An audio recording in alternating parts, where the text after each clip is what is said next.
morning, good afternoon, good evening. This is your host for today, Ambassador Victoria Suba, and I bring you greetings from the Kingdom Spain. Hello, hello, hello.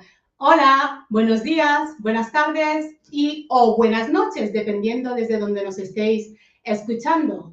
It is a privilege and it is an honor to be here with you today, and we want to really thank you for taking the time to tune in and to be with us, because you could be doing something else, you could be watching something else, but instead you chose to be with us with MBNK News TV, which, by the way, we are a platform designed to empower people from all walks of life with time-tested principles for the effective kingdom living. And we absolutely love to contrast worldly facts with kingdom truth, the original truth. We are the voice of the kingdom. And hello, hello, hello. We've got Ambassador Veronique all the way from Savannah, Georgia. Hello, darling. How are you today? And as I was saying, that we love to speak about the kingdom. We live the kingdom, and we like to bring the kingdom news, raw, unfiltered, unadulterated. Hello, hello, hello, Ambassador Fred Masumba, all the way from Zambia. Thank you so much for tuning in. How is Zambia today? I take it that it still is rainy season in Zambia. Well, so today we have a very, very powerful show. I know it is a powerful show that we've got prepared for you. And as you know, we are every now and then we like to talk about kingdom marriage, because in this time and in this age as we are, we've seen lots of attacks from the demonic kingdom against the institution of the family. But as a matter of fact, yesterday, Ambassador Gabriela Mbala from Cameroon, she gave us a powerful, powerful, powerful show concerning gender theory. If you have not watched that show, I will strongly invite you and encourage you to go and listen to it. And that is only part one of the entire message that she needs to share with the entire world. Please do watch it, because we are at war. And in the same manner that a small minority is trying to impose on society at large that marriage is not a good thing, or that marriage between Adam and Adam or Eve and Eve is okay, we are here today at MBNK News TV to let the world know that there is no other marriage but the one that God ordained, and that is between a man and a woman. Now, allow me to introduce you to our couples of today. And today we've got none other than, I'm going to start with the first couple, and they are Ambassadors Thierry and Matik, all the way from Atlanta in Georgia. Hello, hello, hello. How are you? How are you? How are you? Great. Let me tell you about them both. They have been married going on for 5 years in September. And they have an extended family with 3 boys, aged 2, 15, and 20. Ambassador Thierry works in the transportation and delivery industry. And Ambassador Matix works for JP Morgan Chase Financial Institution. Welcome, welcome, welcome once again. Welcome. Thank you for having us. You're most welcome. And now allow me to introduce you to a second couple, which are all coming all the way from the beautiful island of Jamaica in the Caribbean. And they are Martin and Gillian Ellis. Welcome, welcome, welcome, Ambassadors Martin and Gillian. How are you today? Ambassadors Martin and Gillian and Gillian Ellis, they have been married for 20 years. They are the proud parents of 2 boys, Jordan, who is 13 years of age, and Nathan, who is 9 years of age. And just in case, if Jordan is watching, hello, Jordan. Hello, handsome king. How are you today? Together, they operate a food catering business called Martin's Jerk Catering. And Ambassador Gillian also works for the government. Welcome, welcome, welcome. And let me see something. Okay, that's it. There you are. It's an honor to have you with us. And we're gonna start with the topic. Well, the topic we already know what it is. The topic is basically kingdom marriage. And all of you know that marriage is God's idea. Marriage is the first institution that God created. And, and I'm not going to get tired of repeating what I'm going to be repeating. And that is that God never ordained a man to become a woman. And God never ordained a woman to become a man. Please do watch yesterday's show from Ambassador Gabriela Mbala, the gender theory. Please do watch it because it's going to be tidying up so very much with what we're going to be discussing today. It is imperative that we continue to promote what our Father has written down in our Constitution, which is the marriage between a male and a female, nothing else. Male, female. I will never get tired of saying it, and I'm going to repeat it one more time: male and female. And with this having said and done, I'm going to hand the floor to the first couple, and those will be ambassadors Thierry and Matik from Atlanta. The floor is yours.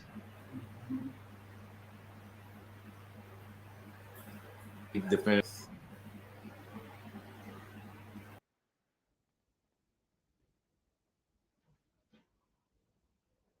Was blessed.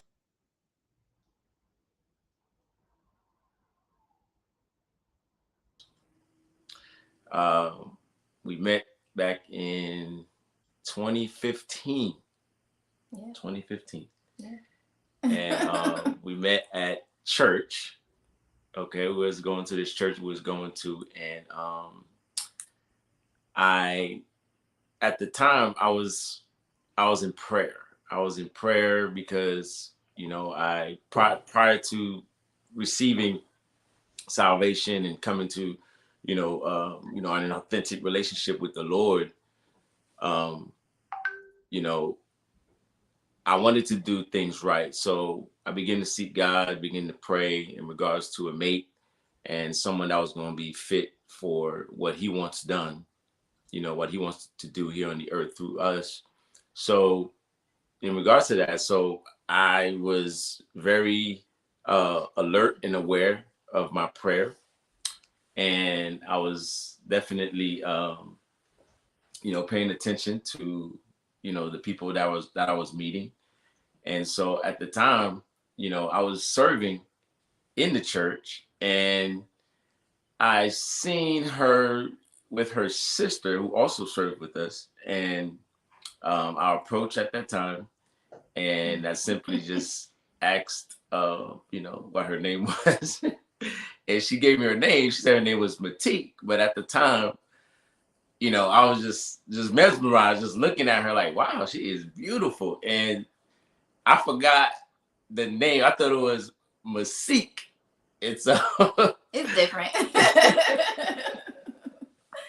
I thought it was Masik. And so I was like, man, I forgot her name.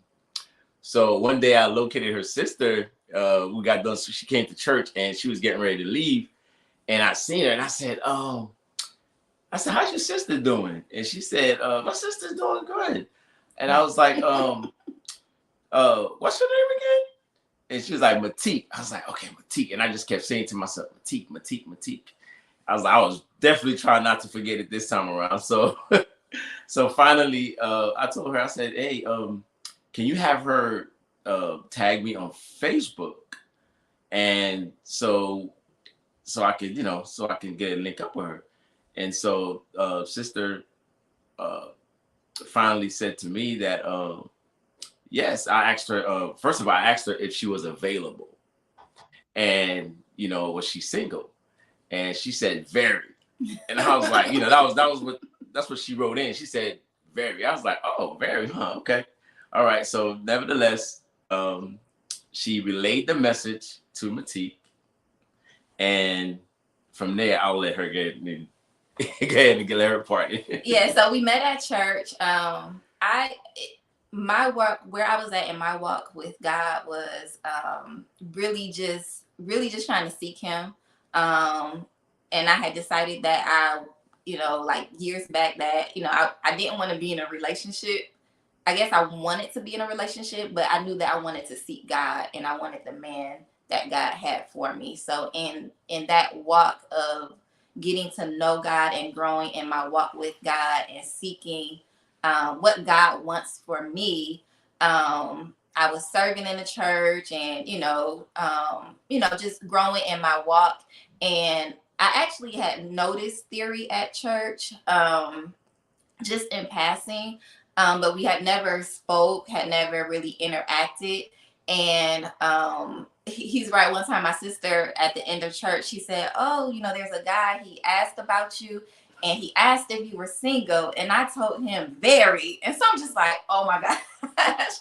Like, did you have to put me out like that? Did you have to say very single? Why couldn't you just keep it simple? And so that's, I guess, the what a sister would do, try to, I don't know, I don't think she was trying to embarrass me, but I think she wanted me to be in a relationship and find someone as well. So she was excited and told me that he was going to reach out to me, and I think he had contacted me on Facebook, and we kind of met from there and talked, and we went out on a few dates, and I mean, our relationship just started growing from there, really communicating, talking, getting to know each other. I can say for me, this relationship was very different from previous relationships. I think we both were really just in a place where we wanted to grow in God and just follow the path and the plan that He had for our lives. And just in that process, I think we were very intentional about communicating, talking, asking questions, getting to know, who we were. Not just, I think for me, sometimes for me, it was important to, in that time of us getting to know each other, figuring out who he was, past what he said. So past what he was talking about or what he said, but really looking at his actions, his communication, his words, his behavior, how he made decisions, how he approached things. It was really, someone can say that they are a believer or a Christian, and honestly, people throw that phrase around loosely. But for me, it was to know that he was really who he was presenting himself to be. Yeah, and the thing about it is that I remember when I was praying, I said to God that I'm not going to. I don't want it to be something that I do. I wanted something that you do. So I eliminated. I took myself out of the equation in the sense that I was not going to be settling, for anything else other than what God wanted to do. So that was my mindset going into, the courting stage and everything like that. So, and throughout the whole process of dating, one of the things that really stood out to me was that God was really, He was really ordering my steps. He was actually teaching me about His kingdom. At the time, I wasn't in the kingdom. I was more, in church, religion, whatever. But He was ordering my steps. He was telling me what to do. But what He was telling me to do was actually applying principles. The woman is designed to be the receiver. The male is the giver. Okay. And so whatever it is that I was going to give was the same thing I was going to receive. So I was really intentional about what it is that I was sowing into her. So what I wanted to sow it. And what she did, I should say, really had nothing to do with the way I was going to treat her, the way I was going to present myself, the things that I was going to do. It had only to do with me, what I was sowing in. So I kept on following the steps that God was showing me. He was walking. He was really involved in this whole process in relation in terms of us getting to the point where we finally got engaged to get married. But up to, all the way to that point, he was ordering our steps. The conversation that we would be having were high level conversations. We spoke about the format in terms of the purpose in terms of marriage, what God wanted and how He wanted it, and the purpose for the man, the purpose for the woman, and approaching things from a biblical point of view, not from a carnal, worldly standpoint. So we did not want to look at what the world was presenting to us. We wanted to look at what the God was presenting to us, His way of doing things. So we wanted to follow that, and that's what we really focused on during that time, was to follow the order of God and what He wanted and the way He wanted it to materialize. And it ended up paying dividends all the way to the time that we got engaged, so forth and so on. So yeah, we one thing that I can remember in our walk before we got engaged, but just I knew that what we were developing and how we were growing, I knew that it was different. I knew that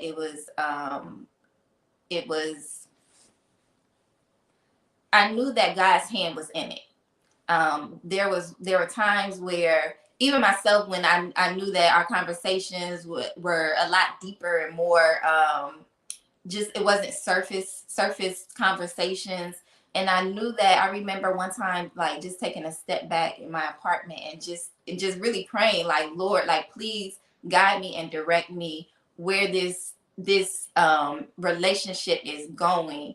Like, what I did not want to do was to I had a guard up, and I didn't want to let that guard down and be either hurt or just feel like, okay, I opened up and this was not of God.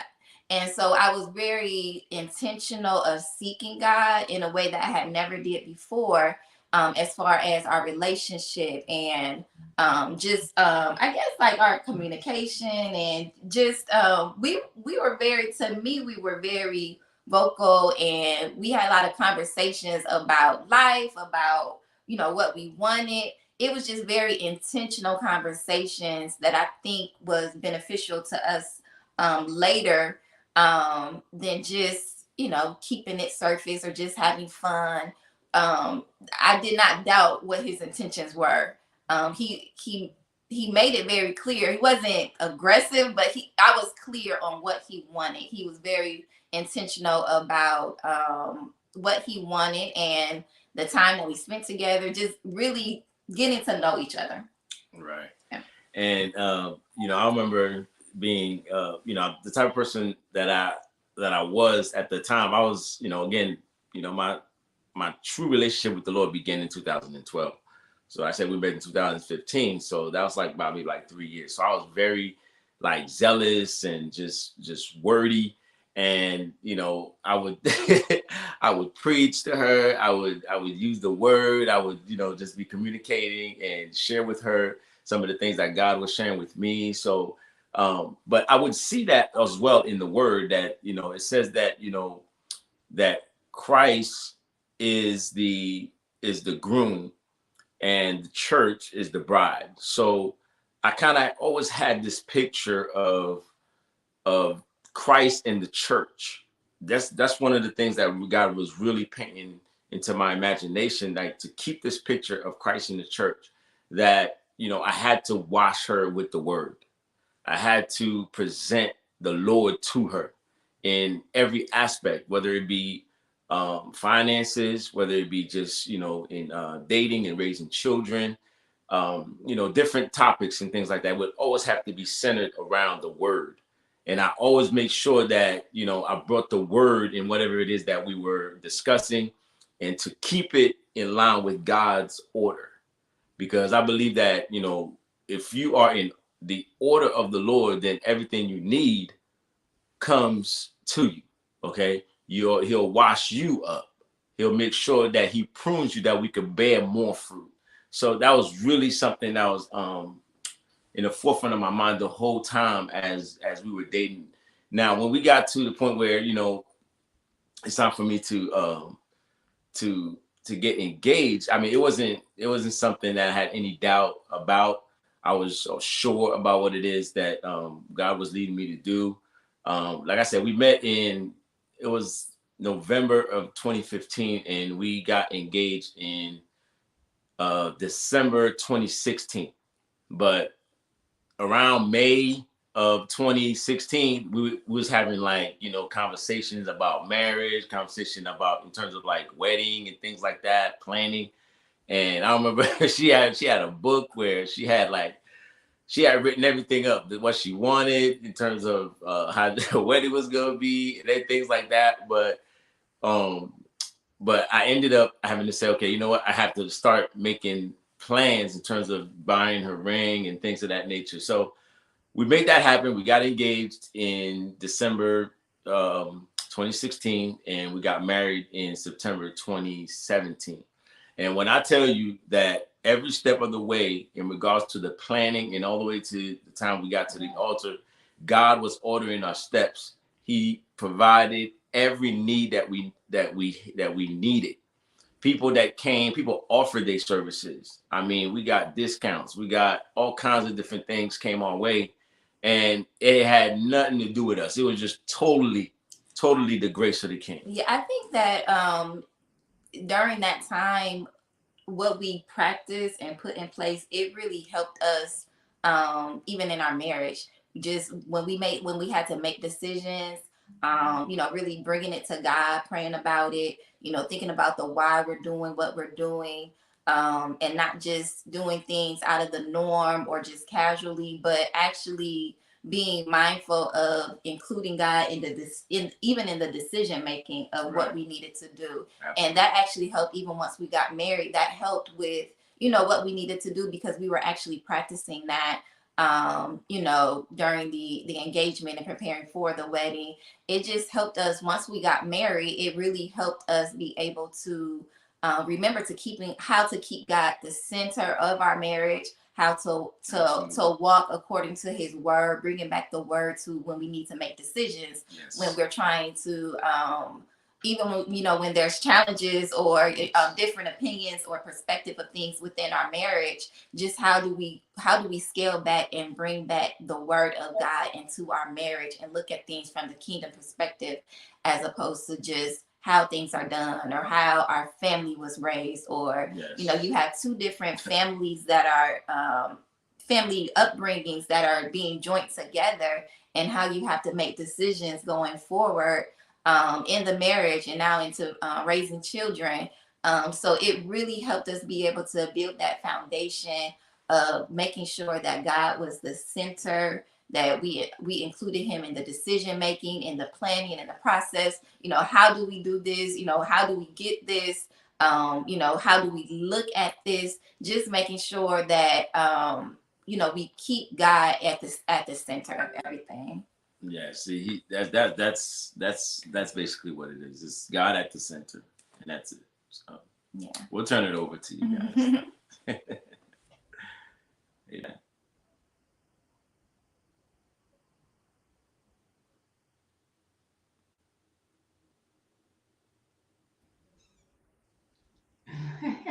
Hello. Wow. What a beautiful story that of yours, Ambassadors Thierry and Matik.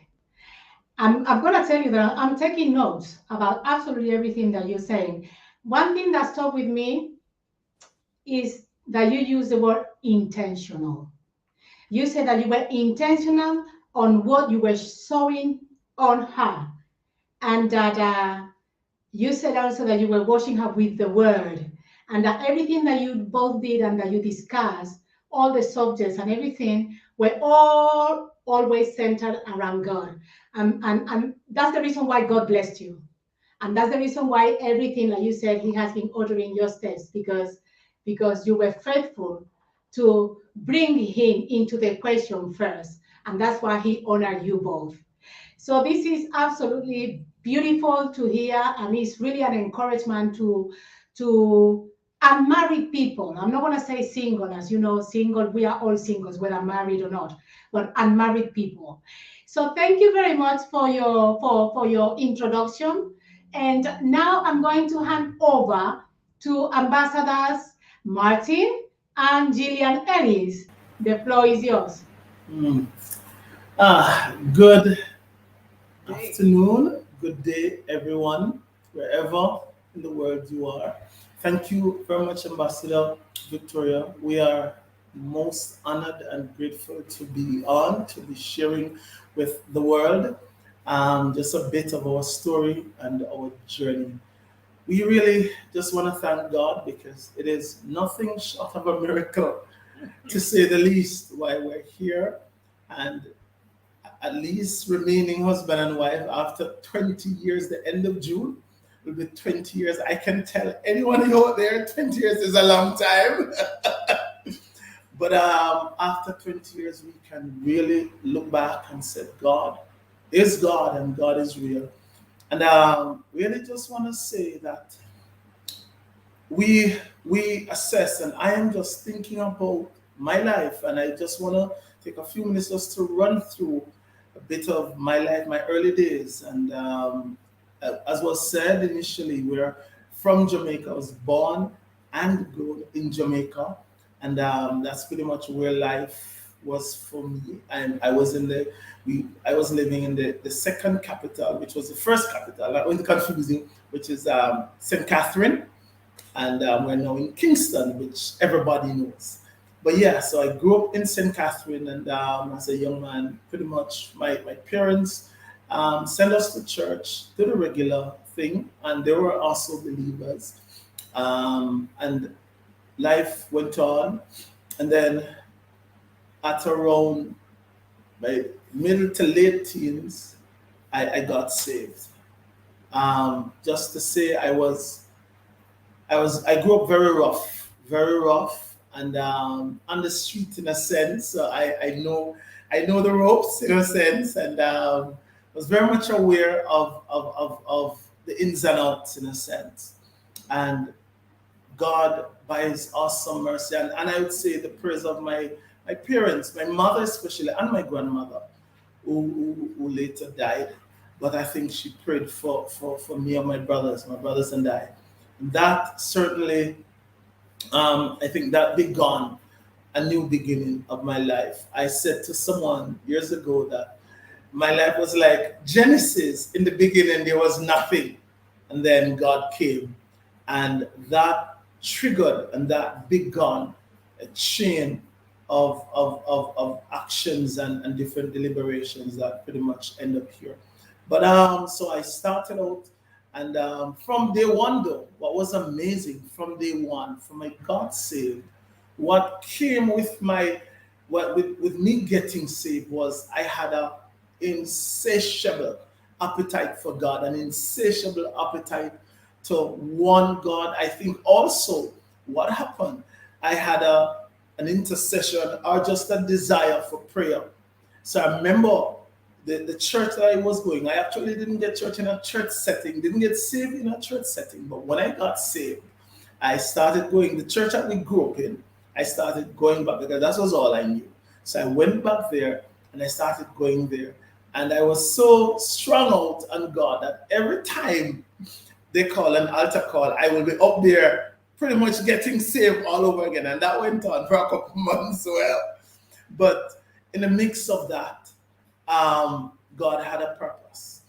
And that went on for a couple of years. I was there for around 3 years, and then God spoke very clear and very distinct. And I moved from St. Catherine to Kingston. And that was when I think life really began. And so I did that. So that led me up to when I was at this church, very good church, And but I used to visit and just go around. So I heard of another friend of mine, a young lady, Judith. I heard of her. She told me about an intercessory camp because as I said, I'm always into prayer. So anytime I hear anything that was happening regarding prayer, I just wanted to be there. So she told me about an intercessory camp that was coming up. And so I said, wow, I'm interested. When I went though, the evening when when they're going to the camp, actually the lady paid for me. But when I went, the organizer said, young man, we don't have any bed. So if you're willing to sleep on the floor, you can come. I said, listen, that's fine. And that was it. That was the beginning of Jillian coming into the story. Can you take it up, Jillian, please? Thank you. All right, so I thank God, for all that He has done, and looking back, how He has so led us to where we are now. So picking up from where Martin left off. So I also went to this intercessory camp. This intercessory camp was one, I had just come back from college and trying to reconnect and get centered again. And so having a heart for prayer and went to this camp. I was introduced to Martin, and at this time was a very skinny guy. Yes. But what you could probably say impressed me was that how he spoke strongly about his relationship with God, and how he spoke very authoritatively about prayer and the power that flows from that. And so what we at the camp, we spoke and such, and we laugh now when we, because there was a time, dancing around to one of Paul Wilbur's song about Shalom Jerusalem. Can't forget that album. And so we, it is, looking that is so looking at that from there, and as I talk about order and foundation being laid. Years before that, I'm prayer to God, said, God, having been in relationships and such before, outside of Christ, I said, Father, I would want to marry someone who love you more than love you first and then me. With that, I'm pretty sure that I would be safe. Mm-hmm. And so looking at Martin, that was lining up.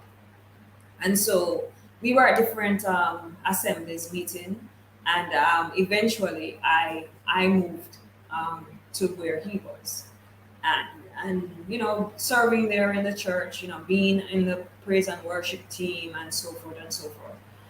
But when he had gone off the island for a while to work, and we were led for me to move into a different kind of setting, which was from charismatic into a more apostolic type situation, as we understood it then.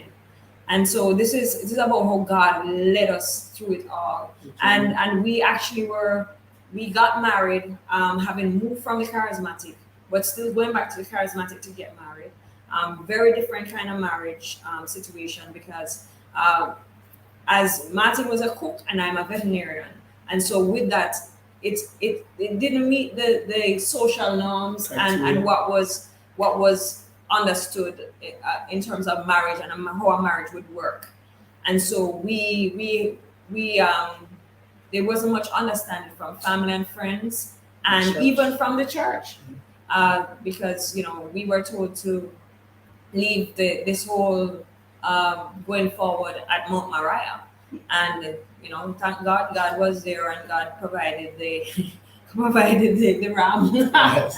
So it took what, 5 years of such. And even when Martin had proposed and went to my parents and working through all of that, we actually gave them 1 more year to decide whether or not, would I get my father's blessing. I already had the Heavenly Father's blessing, but and so it was like the night before that my father, my earthly father, decided that yes, I will bless it. So all that went well and married, continuing in the other church that we had gone to. But over the years, I don't know, Martin, you want to continue? I want to just go back a little. Interestingly, when I met Julian, and after a while we started talking, we realized where it was going.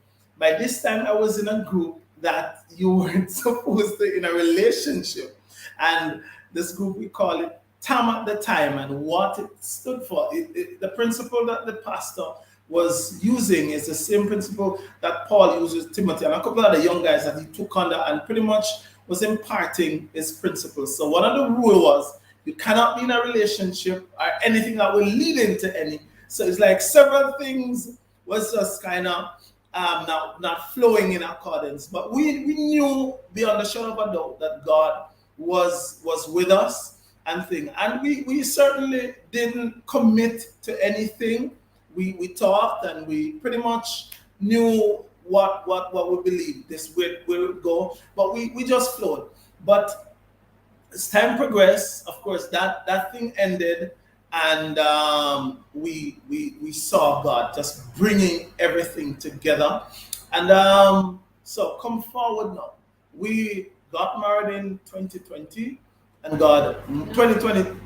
No, sorry, in 2002. Sorry, 2002, and we saw God just start working.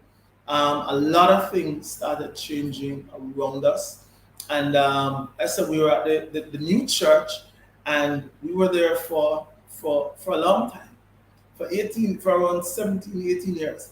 But in the 06, my wife got a scholarship to go to the UK, and that also triggered or opened up a new vista of life, a new vista of experience for me in terms of seeing the world in another way, and just broaden my horizon and my understanding as it regards to global life and global happenings. I meet people, I meet a lot of my African brothers and sisters, and a lot of other people that I wouldn't meet normally being in Jamaica. So that was another watershed moment for us. And God just really continued to bring things together, and in the midst of that, kind of just shaping and directing and really moving with us. After a while though, I started feeling that something no longer fitting. And we continued to pray. The church know that we went to the UK, came back, spent a year, or I spent a little over a year, came back, and really just started feeling what my wife want to come back. Yeah, so we really want to get to the kingdom marriage part, because Yes. we can't say that we started as such. Yes. And we want to, we want others to know that just because you didn't start as such doesn't mean that you have to stay where you are. Yes. God was stirring in our hearts, even as when you read in Matthew 6:33, that says, "Seek first the kingdom of God and His righteousness, and all these things that was in the prior verses will be added on to you." And so that's I saw my husband where we were before starting to die basically. He would go to the meetings and he would shut down. He would fall asleep and such. And so there was something that was really missing there. And this pushed me into more prayer for him. Also, for by this time we had our children as well, and so we were seeing issues with our older son.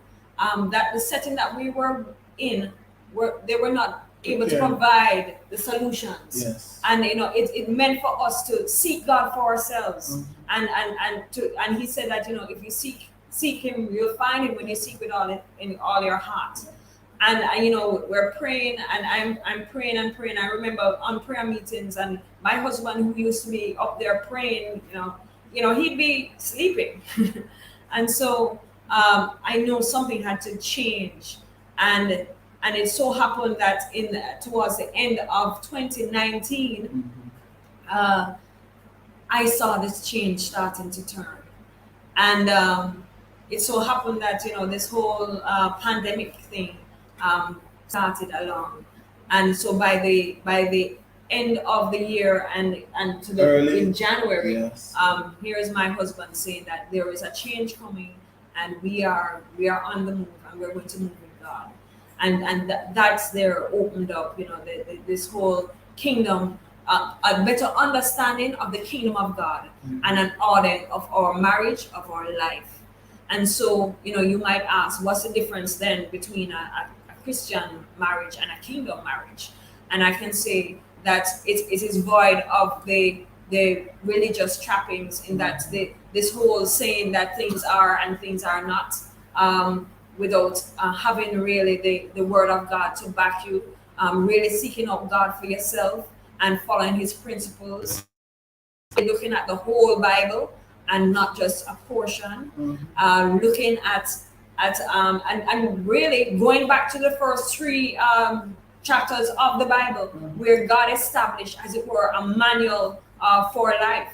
And so this is, even Jesus spoke of when divorce he was asked about divorce, he went straight back to the beginning, where when Adam and Eve were married by God. And so the principles from the first three chapters there are what we are living on now. And I just want to say that as it regards to the whole thing of kingdom marriage and kingdom family, I remember very distinctly after God shut us down from where we were. I remember we decided that we're going to go to the beach on a Sunday morning and just have our devotion. And I remember the first or the second Sunday morning we went. I must say, guys, that I personally entered into a freedom that it's like I've never experienced before. Just to seeing the children running up and down, kicking the sand, and there was no pressure to say you have to go this Sunday morning at a meeting. It was liberation in a way that I've never felt before, and that certainly signaled and opened up an whole new barrage of just kingdom mindset and kingdom, and what happened also, the shackle that my mind was shackled with, that I had to be here, I had to do this at a certain time. It's like that just went, and I felt and I saw and I experienced a dimension of God in that, just on the beach, being with my family, that I never experienced before. And that was really, really powerful. And that began a whole, as I said, a whole new slew of just walking into a new mindset of kingdom. The other amazing thing that happened is God triggering me back into our relighting the whole intercessory thing that I had from day one. And that listen, that took me again like a storm. And really, really, one of the things that happened also, I started meeting with some brothers at midnight, Jamaica time, and we used to pray from like 12 o'clock to around 2. Sometimes it goes up until 4. I remember one particular night where they were praying, and God literally came on the platform, and long after they went, he told me to call my wife, confess to her some issues and some struggles that I had. And it was like somebody was literally detoxing me, literally flushing me out. And I remember spending the whole night into morning. When you look outside, it started lighting up. And that was again another major turning point. And guys, I can tell you that it is real in terms of God wants, and for a long time, I believe after Adam they messed up, God has been pretty much on that track in getting us back to reflect and to represent kingdom marriage. And I really strongly feel that we are in that day, and we will see more and more of kingdom marriage, not just talking, but living it out.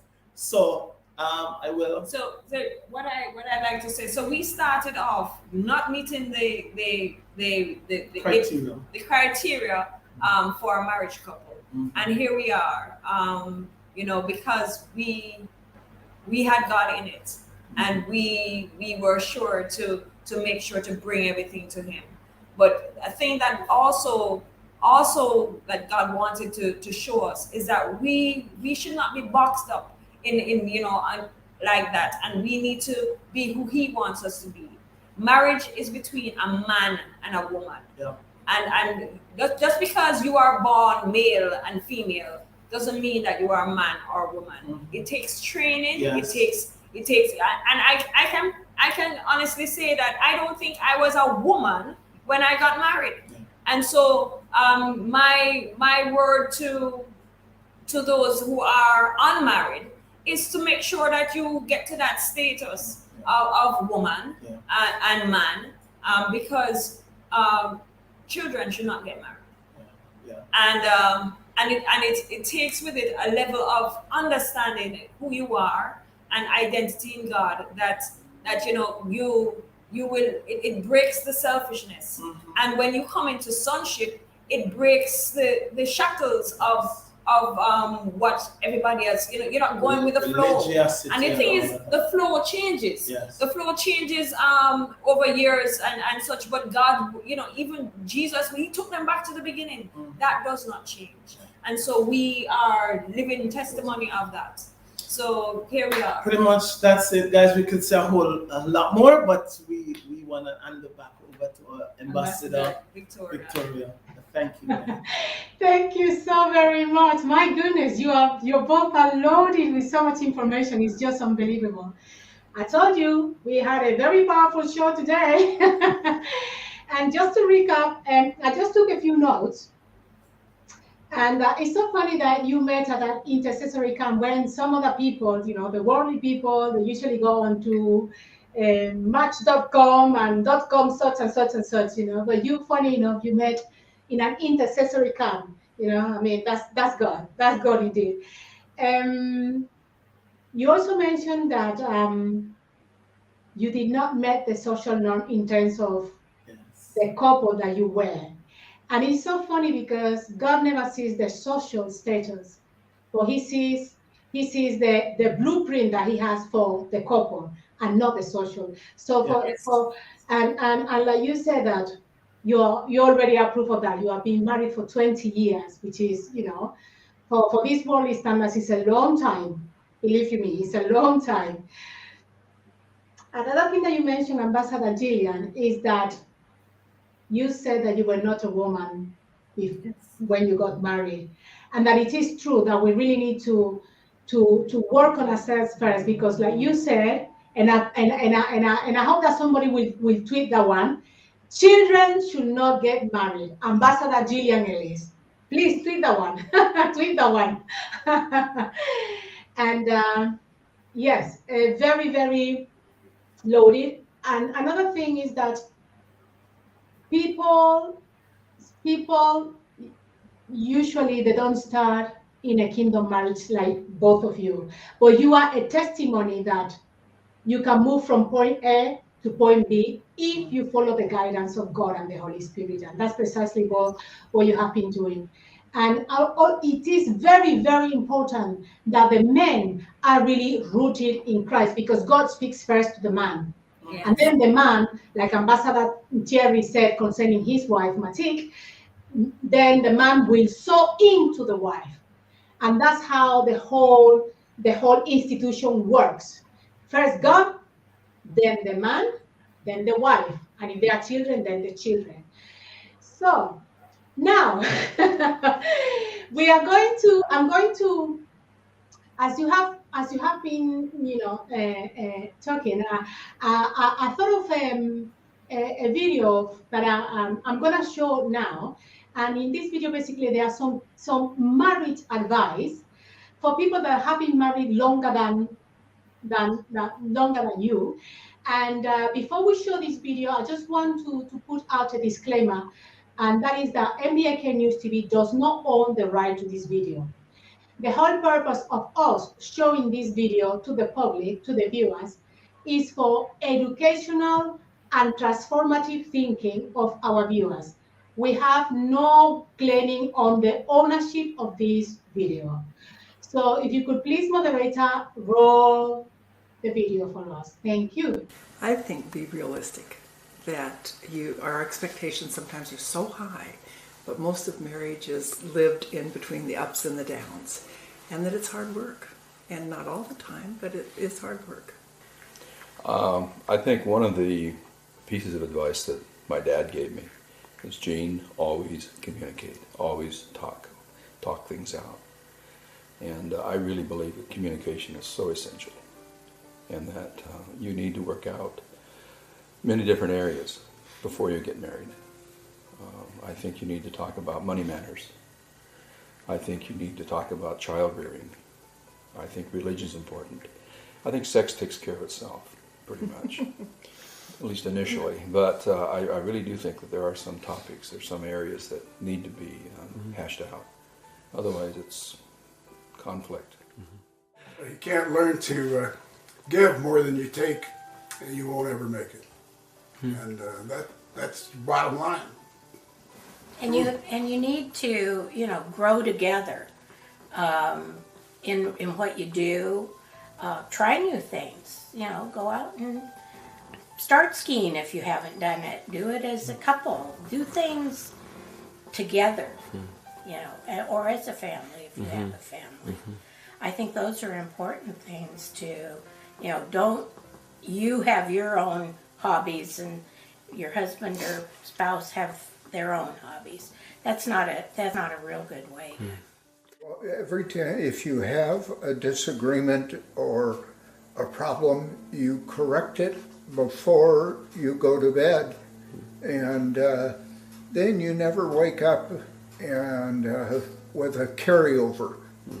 And that has, to me, always been good advice. I'm not sure that Kay and I have always followed that, but well, most of the time we have. And then I'd have to say those who play together stay together, instead of going your own separate ways and doing your own things. So I think. Wow. Powerful testimonies. Would you like to add anything? I just heard someone speaking. I'm not sure whether any one of you wanted to comment anything or not before we move on to the Q&A section. Anybody wants to add anything? No? You're very quiet. Okay, so to sum up, basically communication, and more communication between the couples, and also do things together. Don't have separate hobbies. Don't do things separate, but do things as a family. And Ambassador? yes, go ahead, Ambassador. All I would add to that is pray constantly for your partner. Pray Correct. constantly for your partner. That I certainly add to. That is very true. That is so true, because you are a testimony of that. You just said it. And I think that it is extremely important, especially these days, that men in particular, husbands, begin to rise up in the intercessory arena, because it's time for the men to take charge and to begin to turn things around. It's time for the Lion Kings to begin to rise up and begin to make put on the note and in the families and in the communities at large. So yes, I think that what you just said is extremely important. Prayer from the men, from everybody, but the men in particular. Anyone else? Anything else? Yes, if I can just say, Ambassador Victoria. Yes. It was hinted at this oneness, and Yes. it is so important, this oneness. You come from different backgrounds, but you become one, and if you're becoming one, it's almost like the same salvation process. It is a process still. it wasn't too recently, you know, I get up and I like, who is this in the bed? You know, you are still becoming one, because you are learning and you're on a journey together. And there are things that Martin doesn't know, as he's learning me still, and I am learning him, as we give ourselves and we yield ourselves to God, who is the one who makes us one. You know, Adam, Eve was brought to Adam. You know, he was there first, and he was given the responsibility to tell this woman that he got, you know, everything that God had told, you know, God told him. Mm-hmm. And she in turn will take that and so nurture that and bring it to him, you know, in multiplying and reproducing that, but of the like seed, not of another seed. So, you know, that oneness is so important. Thank you so much, Ambassador Julian. Well said. Okay, so we're going to begin with the questions, and the first question is, and that's going to go to Ambassadors Thierry and Matik. What are the key indicators to look for in a potential spouse? And I want to hear both sides, the female side and the male side. What are the key indicators to look for in a potential spouse? I would say some of the things that you should look for is definitely their relationship with God. I kind of touched on this earlier, but just their relationship with God, past and deeper than their verbal of what they're saying, but just, you know, you can tell who someone is by their decision making. So I would say to definitely just observe, you know, how they make decisions, what decisions they make. Are they responsible? Um, their walk, you know, their walk with God. Are they able to do things and make decisions on their own? Especially, I would say, especially specifically for women, when you're looking for a spouse, how they handle their money, how they make decisions regarding their money. When you guys get married and you are making decisions that is affecting the whole household, you have to be able to trust and know that that person is able and responsible and able to make decisions that can affect every area of your life.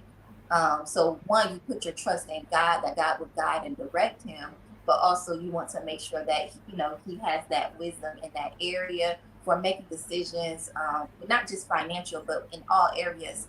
The husband is going to lead your journey in marriage, and for me it was important to be able to trust his decision making.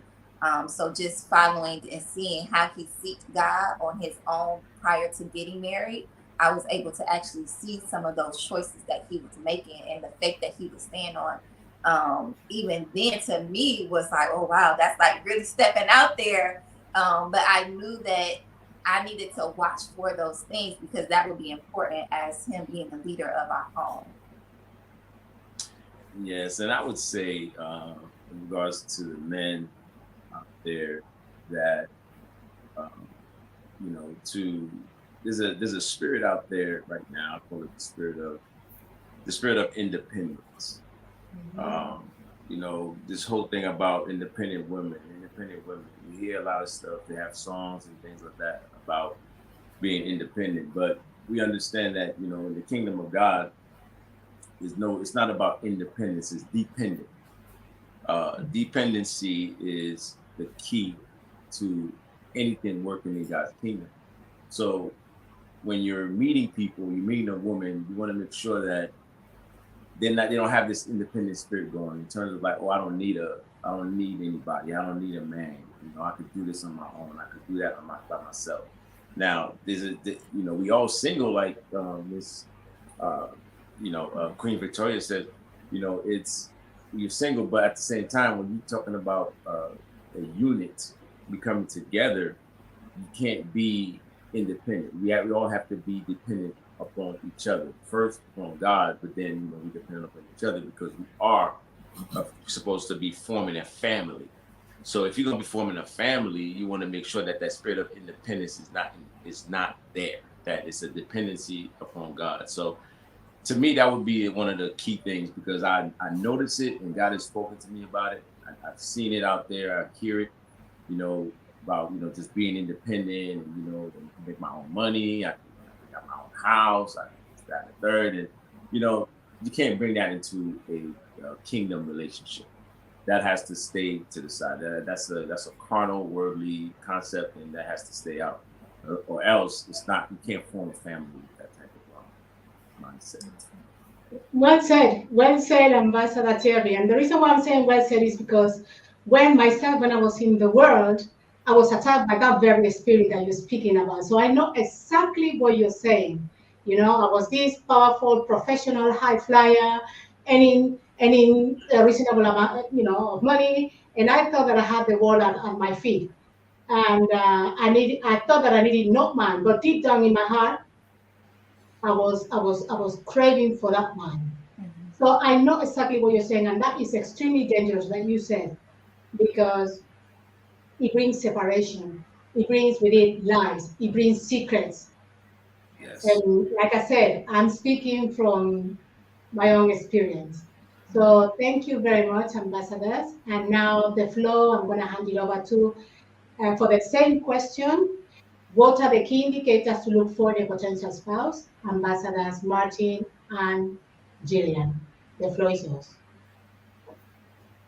Right, so I think I already hinted at it in terms of, you need to be a man before you get married, and you need to be a woman before you get married. And so what does that mean? And it's as I say, you go back to Genesis and you see how God placed the man where he should be. He put him in the garden, and then he gave him work, and the man was busy doing what he was supposed to be doing, until God was the one who said that you need someone who is going to be fit for you. So the key indicators for a man is a man who is conscious about who he is. So as Ambassador Matik mentioned, he needs to have this relationship with God, and his identity needs to be so set in God. So even where we started, that was getting there, and so the next thing is he's not to be one who is so you can have a whole lot of emotional baggages, but you need to have dealt with them. You The man should not be a man who would carry offense. Forgiveness needs to be there. He has to be one who is be able to listen to what he speaks. Does he speak life, or does he continue to? Does he just condemn himself? Is he a murmurer? Is he one who only has bad things to say? So that Philippians, where whatsoever things you can see what his thoughts are by what he says. So that's somebody who is not going to have things all bottled up. So this person, it would be one who is willing to speak of his relationship with God, and so not be God says that if you don't speak for me before people, I will just basically. So in that way, he is not afraid to speak about his relationship with God, which is very important, but not be as such where he's rolling off the scripture as he speaks, but not only a sayer, but that doing needs to be there. A man of peace. Not one who is going to be, not being able to manage his emotions. And I don't think men have such a problem as women do with that. But someone who is able to be calm in situations and be able to manage different situations that come. Also, you can tell from his relationship with others around him. How do they see him? If if it's the first time and you're just looking at this person and see how they manage. So that I don't, Martin. Just want to say very quick that one of the difficulties that I think young people face, that we faced back then, is the whole thing of the world and life itself has defined and literally set the different projections. And it has all the parameters and it tells you what you need to do, what you need to be. All of the different specs, as it were, has been handed down. Interestingly though, if you match that with the word, 99% of the time, it has no connection to the word. 90% of it, it has to do with the natural and the physical or the temporal things in life. That is necessary, but that cannot be the starting point. That cannot be what you use for the props, because the day will come when none of those things will matter. None of those things will have no value and no substance, as it were. And I believe that I'll speak for the man. First, the man must know God. And we're not talking a religious knowing where you go to your church and you do all the nice gymnastics that your pastor instruct you to do and the routine stuff and that. You must have a personal will. That was what Adam had. God would meet with him in the cool of the day and he would have dialogue and communications and they would hit it off every time. So that when the woman come, he wasn't searching and scrummaging for all sort of thing. He knew. Yes, later on we know what happened, but most importantly, every man has to first make sure the definer is God and the word of God. And everything else, if you genuinely find God, everything else sits on that. And what you don't know, it will come. I must tell you guys, and I'll not go into detail, but when I married my wife, I knew absolutely nothing from inside to outside. But as we progress and as we journey, God made it clear. And yes, I made a couple of mistakes, but my heart was always to learn. And that's the last thing I'll say. A man must be willing, teachable, and also be willing to learn. Because most I don't know what that means. I've got to applaud that. Our natural persona is one of ego and thinking that we must take control and the pride and all of that. And that kills everything from day one. I will stop here, guys. And that was, we saw that in Genesis as well. That was one of the things that he used, that the enemy used with Eve. Yeah. The pride of life. You eat this thing and you will know more than God, basically. And God is holding back this thing from you. So that pride and that wanted to know more and such, which is outside of the kingdom of God. That needs to be fixed in man. Thank you so very much. Thank you so very, very much for everything that you have shared so far. Before we move on, let me just say hello to a couple of people that I have seen in the chat. I've seen someone, Mr. Sakala, I believe he's from Zambia. Hello, Mr. Sakala. And I also saw beautiful, beautiful Queen Darling Annette Trujillo. Hello, she's from Colorado. She's a dear and beautiful Queen Annette.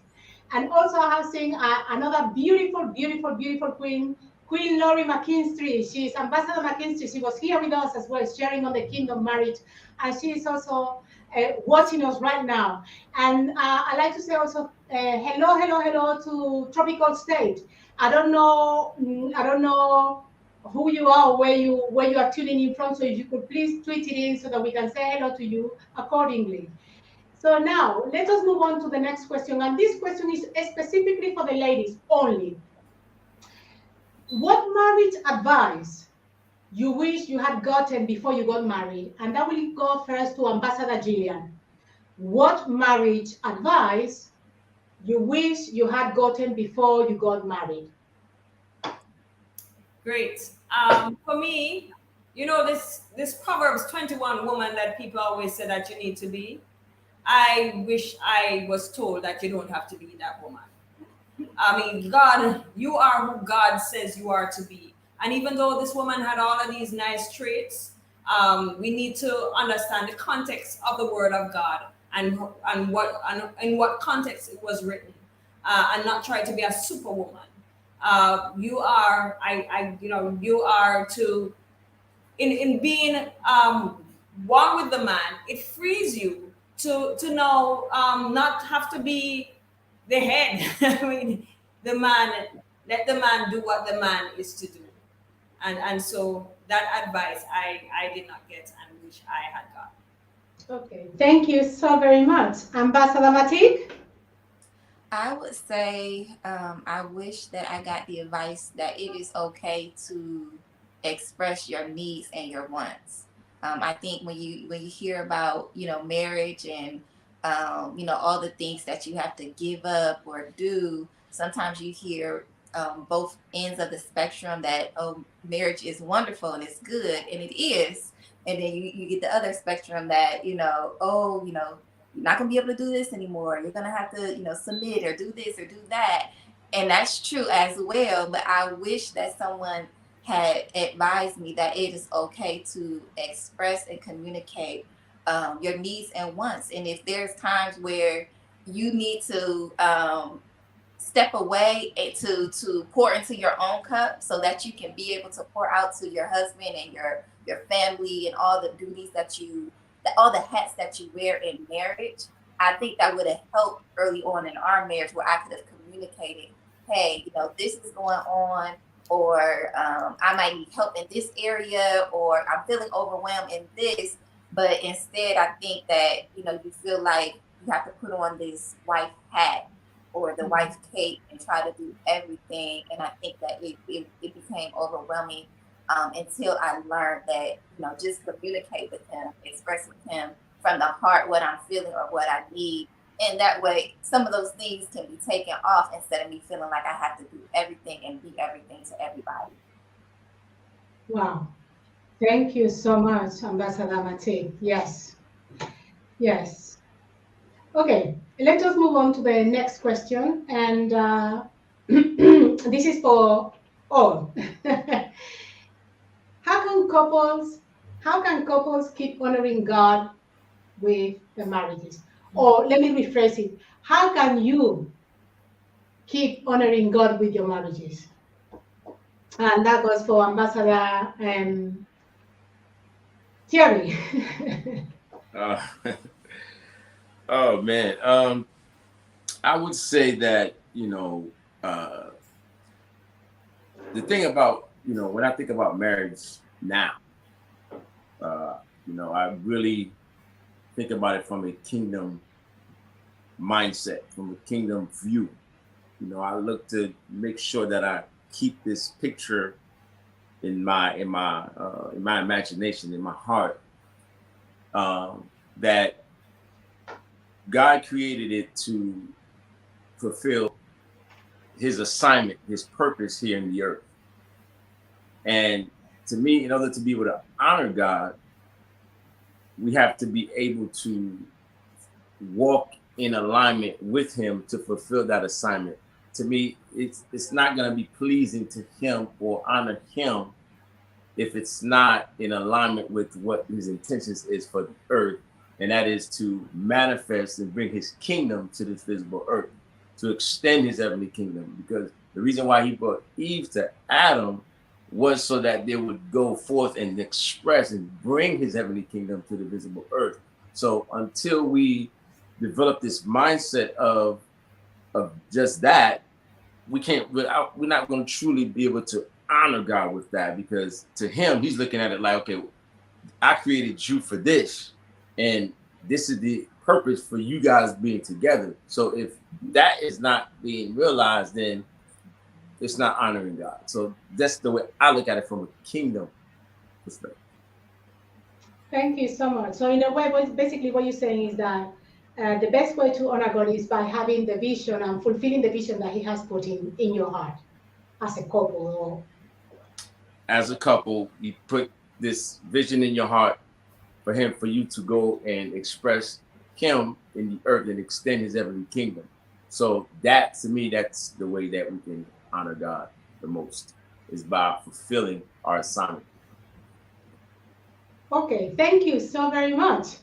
Now, Ambassadors Martin and Gillian.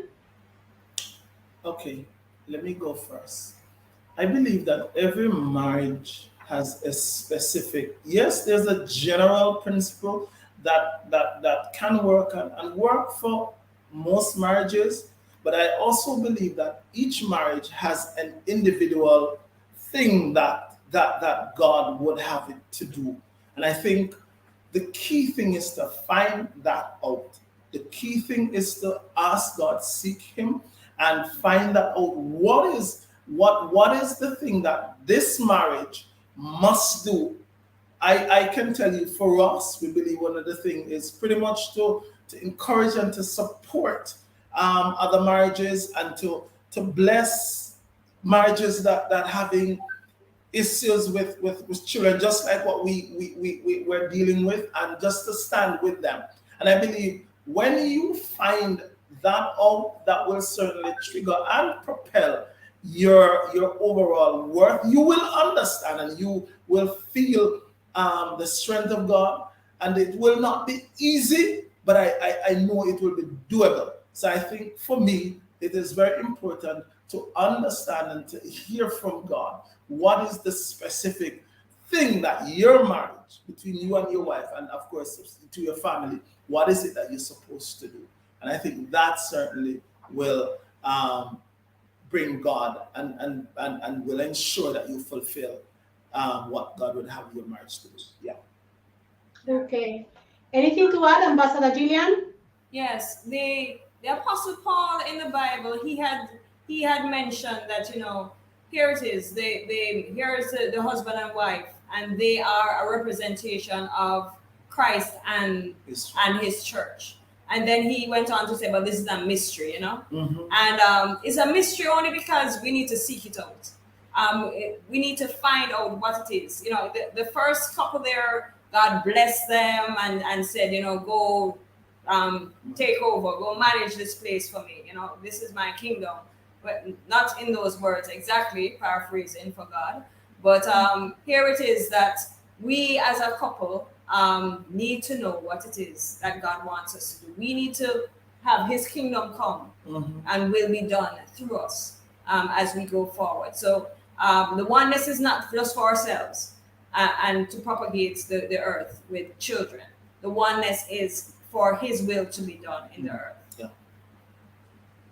Anything else that you may want to add, Ambassador Mati? Because I think that I forgot about you. Would you like to? The only thing that I would add to what everyone was saying, as far as understanding the specific purpose that God has brought that marriage together for and living that out, is just remember in the day-to-day activity and living and doing that we do represent our marriage. It reflects and represents church and the church in Christ. So we have to remember that in our dealings with day-to-day things, how people look at us, how they view us. Are we reflecting the image of Christ in the church, and how we communicate with each other, how we speak to each other, how we treat each other? Like when people look at us and our marriage, do they see Christ and the church? Do they see the love? Do they see the giving and the serving and the giving up? Do they see all of that? Because if not, it's not honoring God. So that's the only thing that I would add, is in our day-to-day activity and living and going about, is making sure that our marriage reflects that as well. Thank you so very much. And I'm going to add something that Ambassador Ambassador Lori is on fire today. Well, she's always on fire, but today she's on fire. And she just put a comment there, and she basically says, nothing better than fulfilling your calling together. And I believe that sums up how we really should honor God as a married couple, a kingdom married couple.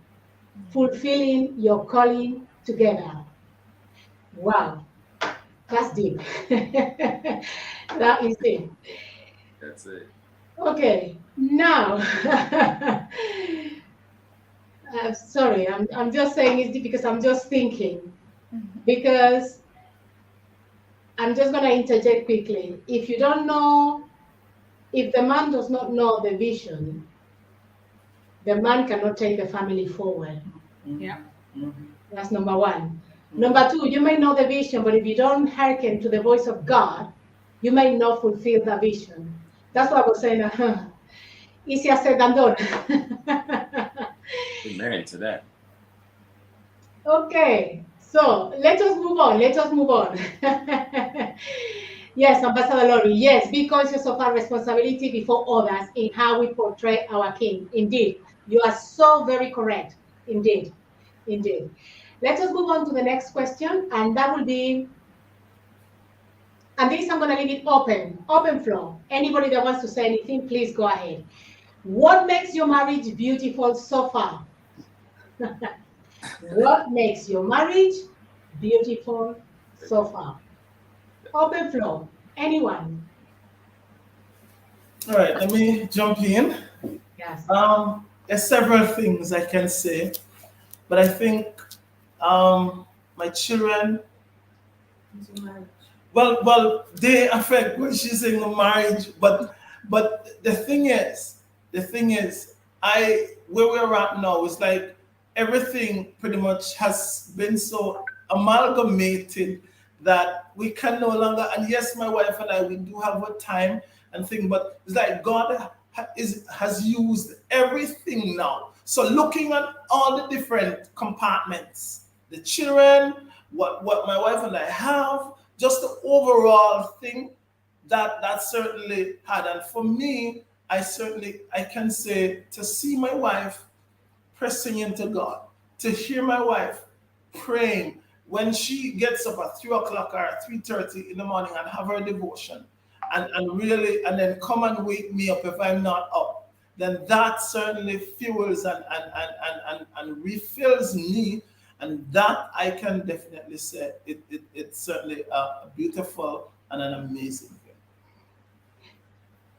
Anybody else? I just for our marriage, I can say for beautiful, what makes it beautiful is God's love that He has given us. I mean, when I can say that my love for Martin isn't heart throbbing, butterflies, sweating down, whatever kind of love. It is a love that is sacrificial. It's a love that I will willingly serve Him. You see how Jesus, in His love for the disciples and such, he showed us that I'm doing this, but I have this is the interdependence that we spoke of before. That is the beautiful thing. That love that flows through that is the beautiful thing I see. Okay, Ambassador Thierry and Matik. I would say for me, what makes our marriage beautiful is the uniqueness of just our journey. It's every marriage has its own journey of those two individuals prior to marriage and the path that they came to get to that point. And then you have a journey that the marriage goes on along the way that is unique from anyone else, from any other marriage. And that is what makes our marriage beautiful, is being able to see the journey that we started off with, meeting at the church, going to different churches and getting into and learning about the kingdom and the kingdom environment and perspective and knowledge and teaching. That journey is unique to us, and that is what makes it beautiful. It's just our unique journey that we're able to see, and hopefully that I would pray that people are able to see when they see us or think about our marriage, that they're able to see God's hand on it and the journey that it goes on along the way. Yes, what makes it beautiful for me is that we submitted ourselves to God. We submitted ourselves to the King and His calling.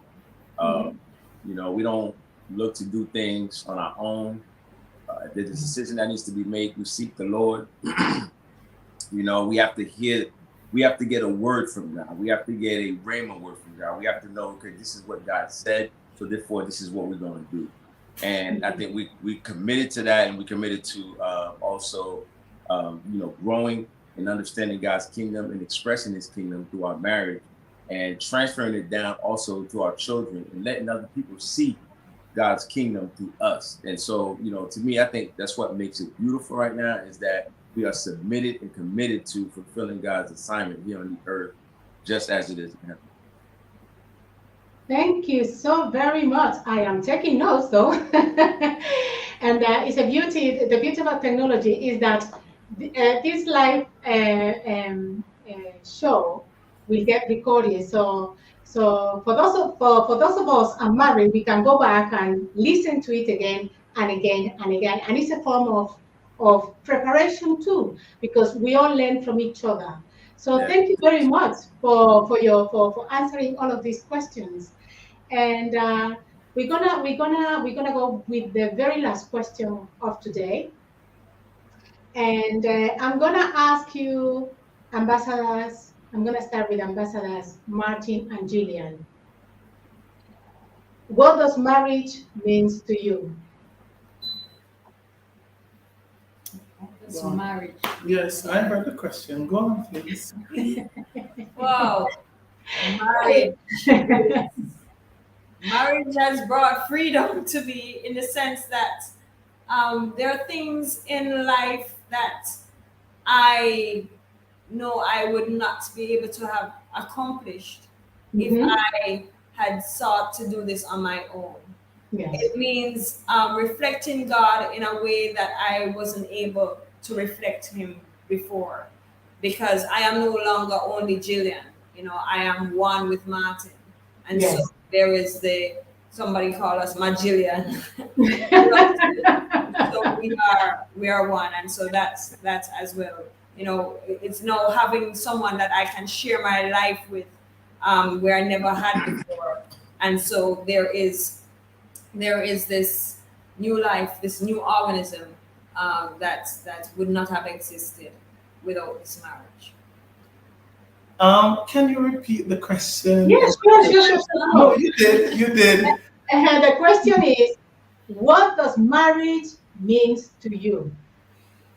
And I asked you to repeat the question, not because I didn't remember, but I want to make sure that I hear. And just thinking about the question, for me, it is very emotional and it's very deep, because when I look on my life and just the journey that I was on before I met her, and then after meeting her, and then what we are today and still becoming, I know there's no way under the sun. I must say that she has rescued me.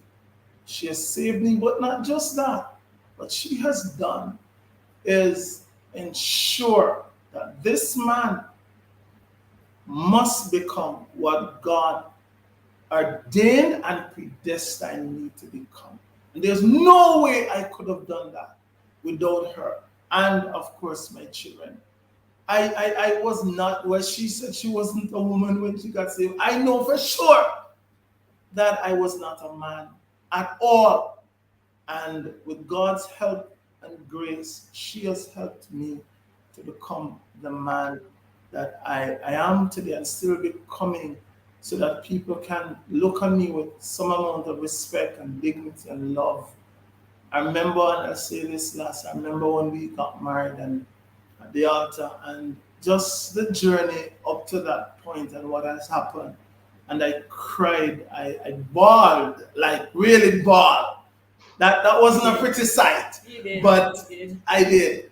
And I want to say that just looking, and I actually didn't see a 20 years coming up, but I owe her my life, and I commit before God and everyone that I will continue to honor her and to honor the vow and the commitment, with not just coming home, but with what I become and what God is doing in me, but even in the marriage. So I mean, what else can I say? I'm a king. I am a true king because of what she did.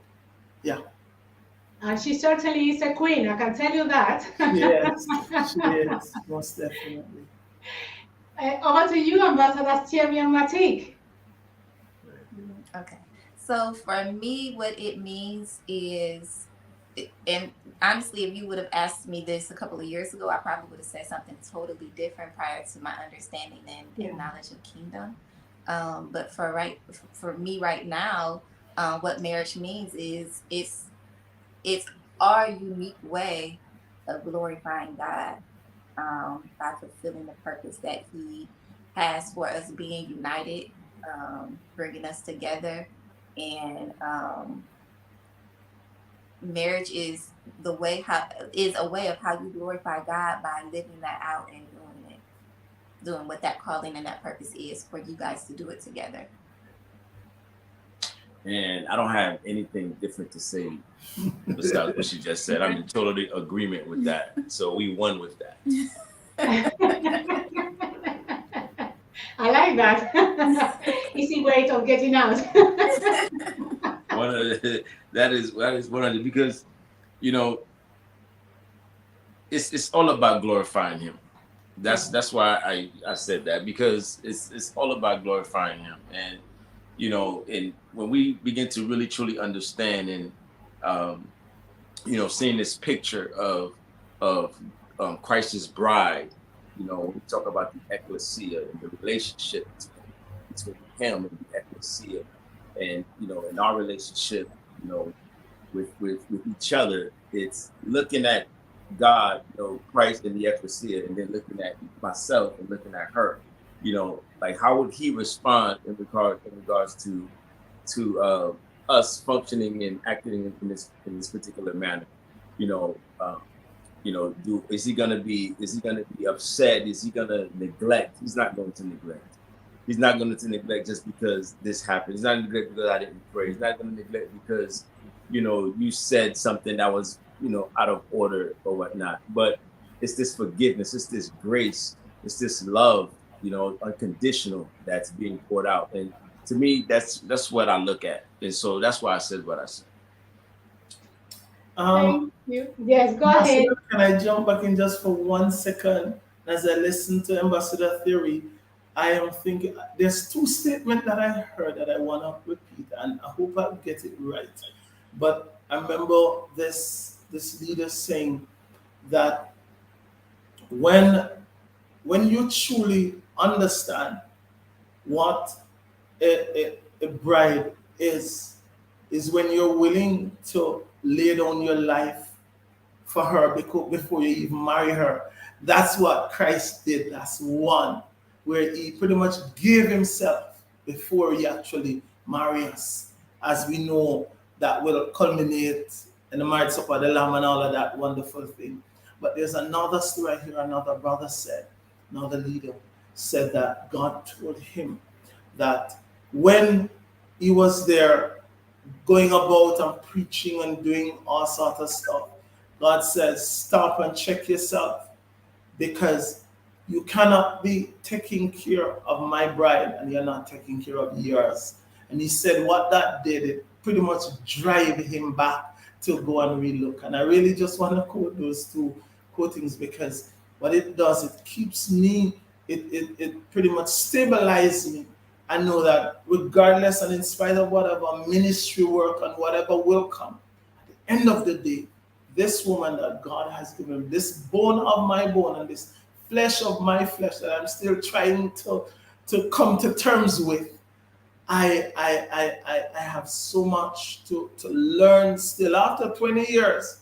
Yes. So much to learn, and I ask God to help me. But I mean, we're honored. We're kings, not just on a throne with halo on our heads, but just to know that we're so graced with these amazing women that has helped us, and that is ensuring that we become what we were predestined to become. That's it. And we just we've been married almost 5 years. So versus 20, right? So we in this journey together, coming to the kingdom, knowledge of the kingdom. We walking this thing out together now to glorify God. And that's what we want to do. We want to show the world what marriage looks like from Yes. a kingdom view.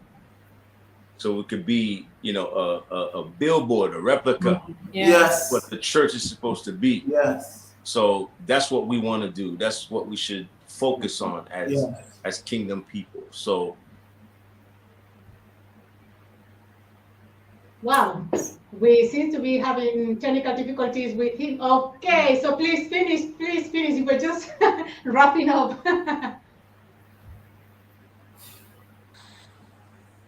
Yes, please go ahead, finish. You were saying something, and please go ahead. oh no, something came on my screen. We missed it for a second. We missed it, but thank you so very much to the four of you for coming today to our show and to share what the Lord has put in your hearts. Indeed, you are a true representation of what kingdom marriage should be like. And it is my prayer that God continues to use you both. And when I say both, I mean both couples, to use you both in influencing your communities with the kingdom living, because we were anointed for such a time as this. We were born to do this. And as you know, I have shared this with you. The Lord gave me a revelation, and He told me that He is bringing a new way into the world, using kingdom-minded married couples, and it's not going to be the usual way. And you are that very example. Thank you so very much. It was really an honor to have you here on MBNK News TV. And thank you very much to our viewers. Thank you for having stick with us all this time. I take it that you have enjoyed thoroughly this show today. And please do not keep this message, do not keep this video to yourself. Share it with all your entourage, share it with your social media. We are everywhere in social media, everywhere where we can be. We are Facebook, like a Facebook page, or subscribe to our YouTube channel. We are also in Rumble, BitChute, and Instagram. And please be a river and not a reservoir, like we always say, like Ambassador George Abrahams always says, be a river and not a reservoir. Do not keep this message. Share it, because you don't know how you can impact someone's life. And for those married couples who think that they are in transition, who realize that they don't want to be where they are, but they want to move into the kingdom marriage. We will recommend a few books there are two books from Dr. Miles Monroe that we are strongly recommend for all couples to read. And those are the purpose and power of understanding the purpose and power of men, and understanding the purpose and power of women.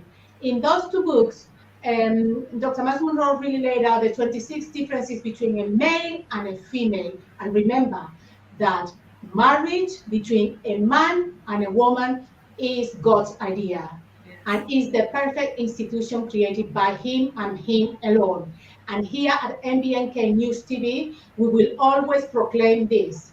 There is only one valid marriage, and that is between a man and a woman. God never ordained a man to become a woman, and God never ordained a woman to become a man. Thank you very much for having tuned in. And now, if we just all give the royal salute to our viewers, we will see you in the next episode, and we will see you at the top where the eagles are. Bye-bye. Be blessed. Shalom, everyone. Shalom.